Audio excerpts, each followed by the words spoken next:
खुद को जानने और पहचानने का ये एकदम बिल्कुल आसान तरीका है। नहीं तो हम अपने आप को न जाने कितनी ऊंचाई पे बैठा रखा हो, भीतर ही भीतर खुद को ही धोखा में रखें और ये खुद को ही जताते रहें कि हम तो बहुत ही श्रेष्ठ हैं, वीर हैं, बलवान हैं। कुछ भी कल्पना तो हम कर ही सकते हैं। हम तो दिनों रात कल्पना ही करते रहते हैं, हमारे माइंड में कुछ न कुछ दिन भर चलता ही रहता है। तो हम कभी बाहर का सोचते हैं, कभी भीतर का सोचते हैं, कभी घर का सोचते हैं, कभी बाहर का सोचते हैं। कुछ भी अनर्गल हमारे दिमाग में चलता ही रहता है। तो ये मात्र कल्पना ही है, कुछ भी सोचे जा रहे हैं, सोचे जा रहे हैं। तो जब भी ज़िंदगी के प्रति थोड़ी-सी भी समझ आए, तो उसको उस दिशा में लगाएँ कि मैं जितना समझ रहा हूँ, उसके आगे भी कुछ और समझना बाकी है। हम अपने आप को बड़ी-बड़ी चीज़ों में बाँध के रखे हैं और अपने आप को वहाँ से छुड़ाने के लिए बिल्कुल भी तैयार नहीं है कि वहाँ से छुड़ा कर निकल जाए। तो देखने की बात तो ये है कि धोखा तो यहाँ सबको हो सकता है। ये अनिवार्यता है इसकी कि यहाँ पे धोखा तो मिलना ही मिलना है। चाहे कोई भी हो, कभी भी, किसी भी मोड़ पर हो, उसको धोखा तो मिलना ही मिलना है। ये नियम ही है धोखा का। इसको हम बदल नहीं सकते। कितना भी हमने अपने आप को कुछ भी बना रखा हो, मान रखा हो, समझा रखा हो, हम बच नहीं सकते इस चीज़ से।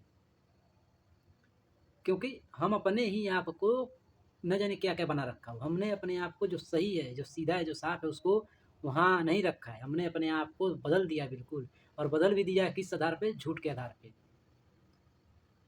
हमने अपने आप को 2 चेहरों, 4 चेहरों, 10 चेहरों में बाँट रखा है। इसीलिए तो हमारे पास जितनी भी बातें, लोग, विचार, ज्ञान सब कुछ आता है, तो हम अलग-अलग बँट-बँट के देखते हैं। हम तोल-मोल करते हैं कि वहाँ से इसको फ़ायदा मिलेगा, वहाँ से इसको फ़ायदा मिलेगा, ये विचार यहाँ बैठा दें, ये भाषा वहाँ बैठा दें, ये शब्द ये जोड़ दें। हम इसी में तोल-मोल गणित बैठाते-बैठाते रहते हैं। लेकिन इन सब चीज़ों से हमें क्या मिलता है? कुछ नहीं। ये सब करके भी हम अंततः थक-हार जाते हैं। कोई भी काम हो, आप उसको शुरू से करते हैं, लास्ट तक फिर थक-हार जाते हैं कि मिला ही नहीं कुछ, क्या करें? तो मूल बेचैनी ये नहीं है कि हमें मिला नहीं कुछ, मूल बेचैनी ये है कि दुःख बहुत मिलता है। कौन कह रहा है कि कुछ मिला नहीं?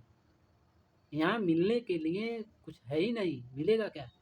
दुःख मिलता है, दुःख ज़रूर भोगते हैं, इसलिए तो हमें दुःख से इतना दुःख है। हम उससे इतना हाथ छुड़ाकर भागते हैं, इतना उससे दूरी बना के रखते हैं कि हमने आज ये सब जो भी कुछ है इतना खड़ा कर लिया सिर्फ़ उसी की वजह से। इतने हम तो डरे हुए लोग हैं। तो खुद को जानने और समझने के लिए और हमारे ज़िंदगी में क्या है, क्या नहीं है, जो कुछ हमने अपने आप को मान रखा है, जो कुछ हमने बना रखा, पकड़ रखा है, उसको लेकर हम अपने आप को सोच क्या रहे हैं, हम कितने पानी में हैं, ये जानना हो, तो एक ही तरीका है खुद को जानने का। जिनके पास कुछ असली होता है, वो सब कुछ गँवाने को तैयार हो जाएँगे। जिसके पास कुछ असली होगा, माने जिसके पास कुछ उसका अपना होगा, जो उसको जानता होगा कि ये मेरी ज़िंदगी का सफ़र है, जिसके मुताबिक मैं अपनी ज़िंदगी जी सकता हूँ, बिल्कुल पूरे होशमंद में। मैं वो दिशा देख सकता हूँ जिस दिशा के लिए मेरी आँखें तरस रही हैं। मैं चीज़ का चुनाव कर सकता हूँ, जो मेरा मन भीतर से कौंधता है कि कुछ और है, कुछ और है।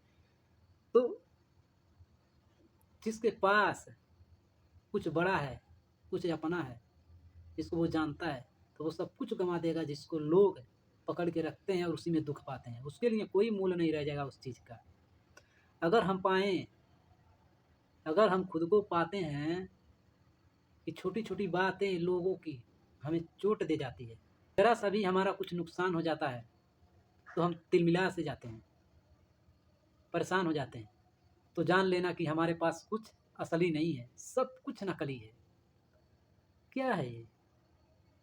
छोटी-छोटी नुकसान हो जाता है, उसमें भी हम एकदम बिल्कुल वही चिंताग्रस्त जीवन जीने लगते हैं, जो बहुत बड़ी चीज़ खो जाने पर।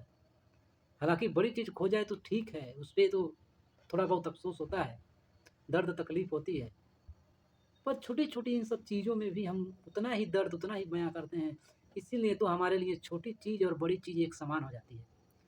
हम ना बड़े का आदर करते हैं, ना सम्मान करते हैं, ना छोटे को आगे और बेहतर बनाने की इच्छा।